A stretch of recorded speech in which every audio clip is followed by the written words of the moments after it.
but they had been on Venus all their lives. And they had been 2 years old when Max descended. And they had long since forgotten the color and the heat of it, and the way it really was. But Margot... It's like a penny, she said once. Eyes closed. No, it's not. It's like a fire, burning in the stove. No, it's not. Margot was different. There was talk that her father and mother were taking her back to Earth next year. And so the children hated her. They hated her pale snow face. They hated her living sounds. They hated her past. And they hated her possible future. All day yesterday, they had read in class about the sun, And how like an orange it was, and how hot. And they wrote stories and poems about it. I think the sun is like a flower that blooms for just 1 hour. You didn't write that. I did, said Margot. I did. William, said the teacher. but that was yesterday. Now the rain is letting up. The children were crushed through the great stone windows. Hey, where'd the teacher go?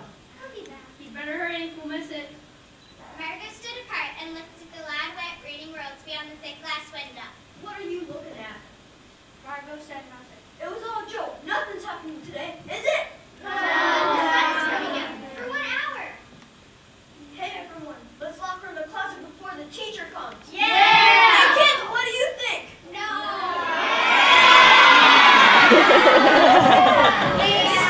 About her. Down the tunnel. Into a room. Into a closet where they slammed and locked the door.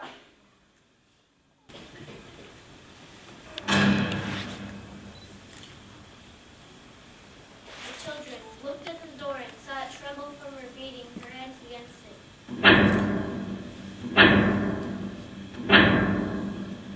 They heard her muffled cries. Then smiling, Clinton went back down the hallway. Just then the teacher arrived. Ready, children? Yeah! They crowded around the huge door.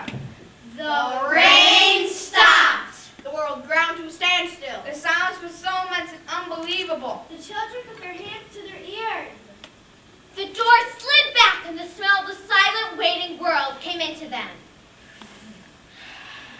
The sun came out. It was the color of flaming bronze. It was huge. The jungle of Venus burned with sunlight as the children rushed out into the springtime. No, don't go too far, told the teacher. After them, we'll get called out. But they were running. And turning their faces up to the sky. Feeling the sun on their cheeks. And taking off their jackets and letting the sun burn their arms. It's better than the sun lamps, isn't it? Much better. They ran among trees. They played hide and seek. And tap. But most of all, they squinted up at the sky until the tears ran down from their faces. And they breathed the fresh air. And listened to the silence.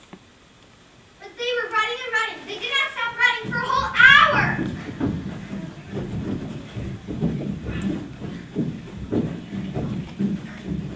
And then all of a sudden, one of the girls wailed. Oh no! Everyone stopped. The girl held out her hand. Oh, look. They crowded around the girl who held out her open palm. In the center of it, cupped and huge, was a single raindrop. And glanced quietly up into the sky. Uh-oh. A few cold drops fell on their noses, and their cheeks, and their mouths. The sun faded and stirred. A wind blew cool around them.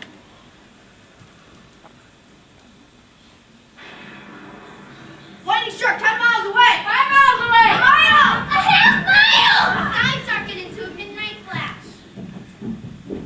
The children stood in the doorway of the underground.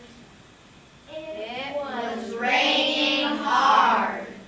Will it be 7 more years? Yeah, 7. Then one of them gave a little cry. Margot. She's still in the closet where we locked her. Margot. They looked out at the world that was raining now and would keep on raining for the next 7 years. They looked at each other and looked away. They did not meet each other's face.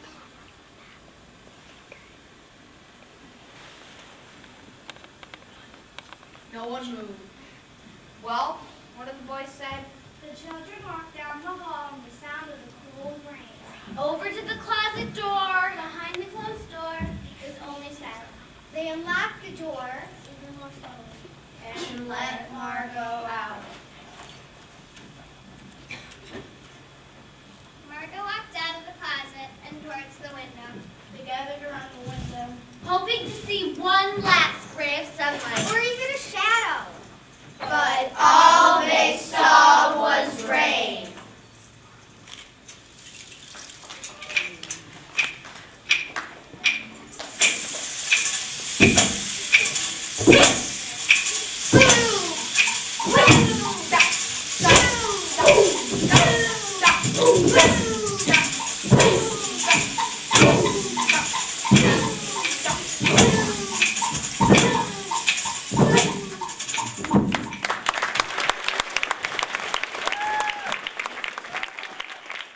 Scott, Jackson,